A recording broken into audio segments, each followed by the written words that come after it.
Hoy traigo la novela Cosas pequeñas como esas de Claire Keegan. Claire Keegan nació en Wicklow, Irlanda, en el año 1968, en el seno de una familia rural y católica. Es una escritora reconocida por sus cuentos. Estos han sido publicados en revistas como The New Yorker, Granta y The Paris Review, y ha ganado diversos premios literarios. Además, ha sido traducida a más de 8 idiomas. A los 17 años, en 1985, viajó a Nueva Orleans, Estados Unidos, donde estudió filología inglesa y ciencias políticas en la Universidad de Loyola. En 1992 decidió regresar a Irlanda, donde realizó un máster de escritura creativa en la Universidad de Gales. En ese entonces, el país pasaba por una gran tasa de desocupación, lo cual llevó a que Keegan, estando desempleada, comenzase a escribir sus primeros cuentos.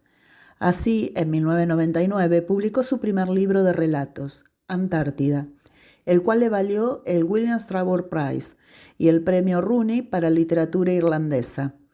En 2007 publicó su segundo libro de relatos, Recorre los campos azules, con el cual ganó el Premio Etchell. En 2010, Keegan publicó su novela Tres Luces, la cual fue publicada en una versión más corta, en la revista The New Yorker, y ganó el premio Davy Bears. En 2021 publicó su último libro, que es esta novela, Pequeñas cosas como esas, que dice haberla escrito durante el confinamiento de la pandemia. Todos sus libros en castellano han sido publicados por la editorial argentina Eterna Cadencia. En Cosas pequeñas como esas, la autora nos ubica en el año 1985, en el transcurso de los días previos a Navidad. Una Navidad atravesada por una serie de relatos oscuros en un pueblo de Irlanda llamado New Ross. El personaje principal es Bill Furlong, protestante, padre de 5 niñas, vendedor de carbón y madera. Furlong es hijo de madre soltera, Sarah, que trabajaba en la casa de una señora matriarca de una familia adinerada y que ayudó a Furlong desde pequeño a poder desarrollarse como hombre. Su esposa, Eileen, por el contrario, solo piensa en el bienestar de su familia. La historia plantea al personaje en un contexto de dilemas éticos y existenciales. ¿Cómo serían las cosas?, se preguntó, si se dieran el tiempo de pensar y de hacer un alto. ¿Sus vidas serían diferentes o muy parecidas? ¿O simplemente perderían el control sobre sí mismos? Razona Bill mientras sus hijas escriben cartas a Papá Noel y su esposa plancha la ropa. Es así como a partir de estos planteamientos, este hombre deberá decidir qué hará frente a un poder que se circunscribe al pueblo. Claire Keegan se refiere a un drama, al secreto más oscuro de Irlanda, hechos que remiten a la Iglesia Católica, la servidumbre, los prejuicios y la muerte. Aunque, sin embargo, en una entrevista que se puede ver en el canal de YouTube de Eterna Cadencia, Keegan habló sobre el origen de su novela, que escribió durante la pandemia, y al respecto cuenta que hace mucho tiempo estaba haciendo una residencia de escritura en la Universidad de Cork, y en ese momento se publicó el informe sobre la diócesis de Ferns, que reveló cientos de casos de abusos sexuales y maltratos por parte de sacerdotes católicos irlandeses y que a su vez también hubo varios intentos de la Iglesia por ocultarlos.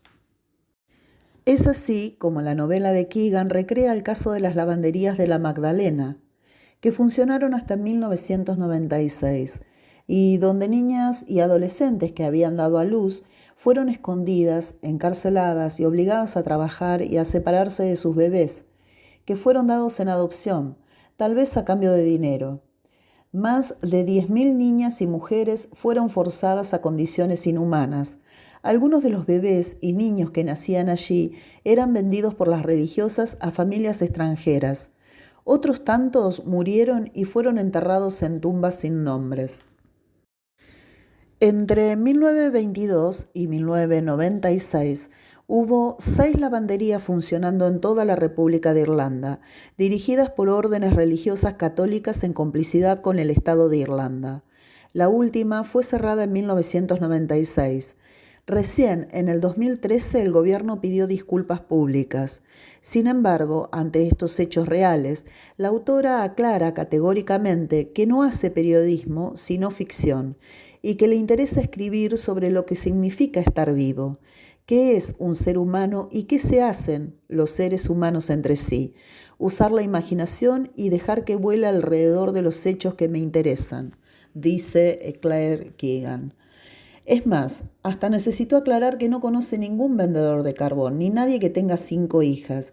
Lo que más le interesa a Keegan es el por qué las personas no decían ni hacían nada.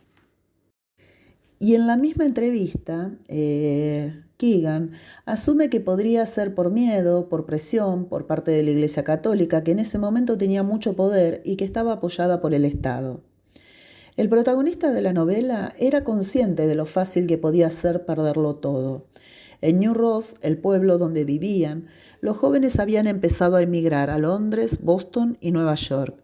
El astillero había cerrado y la fábrica de fertilizantes había despedido a mucha gente. Los tiempos eran duros, pero eso hacía que Furlong estuviera aún más determinado a seguir adelante y a permanecer del lado correcto. Un párrafo dice así: la gente decía muchas cosas y una buena parte de lo que se decía resultaba difícil de creer. Bueno, esta es una frase que es hasta que el protagonista se encuentra con una escena perturbadora. Es entonces cuando New Ross, Furlong, enfrenta a su modo justamente esa connivencia e indiferencia de los habitantes del pueblo.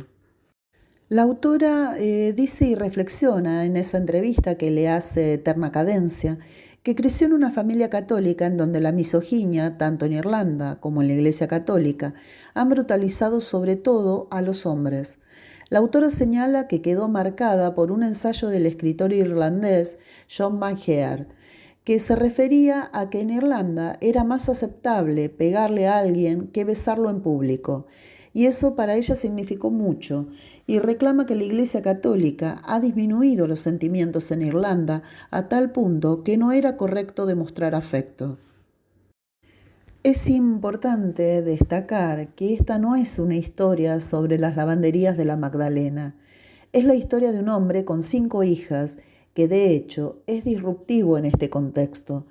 Keegan afirma que en el centro de toda buena vida existe una forma de valentía y eso puede ser permanecer callado o no doblegarse o a veces incluso no resistirse.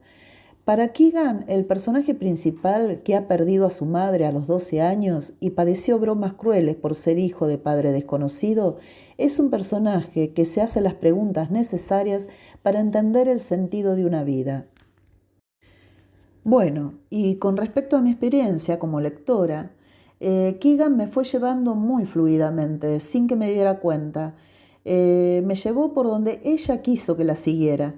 Escribe con una simplicidad perfecta, con una certera calma y hasta de una forma esperanzadora.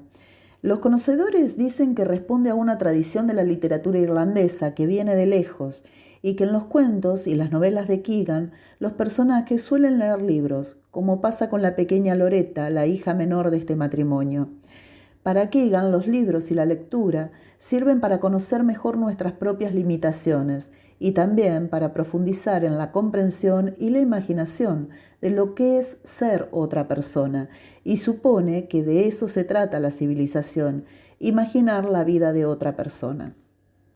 Dice el último párrafo que contiene la contratapa de este libro, dice así: Claire Keegan, una de las voces más potentes de la literatura irlandesa contemporánea, se detiene con perspicacia en esas pequeñas cosas que hacen la diferencia y construye una novela de una delicadeza conmovedora. Bueno, esta es una novela que me encantó. Espero que puedan leerla, porque está escrita de una manera muy inteligente, con una calma conmovedora. Está llena de gestos sutiles y eso es lo más sorprendente, sobre todo cuando uno se da cuenta cuántas cosas dijo en su prosa la autora. Contiene párrafos correctos y elocuentes que hacen a toda una manera de pensar lo humano, los derechos, los privilegios, las cuestiones de género, los prejuicios, el no te metas, la violencia, la hipocresía, pero desde una arista muy esperanzadora. Es como un rayo de luz en tanta oscuridad. También me llamó la atención en cómo Keegan le pone la voz a ese padre de 5 hijas que reflexiona, que es sensible, que piensa y contrapone su vida ya repuesta a la vida de él y la de su madre, en lo que esa madre soltera debió pasar décadas atrás y más aún sin saberlo de todo. Bueno, los dejo hasta aquí con esta reseña. Gracias por escucharme hasta acá y nos encontramos en nuestra próxima lectura.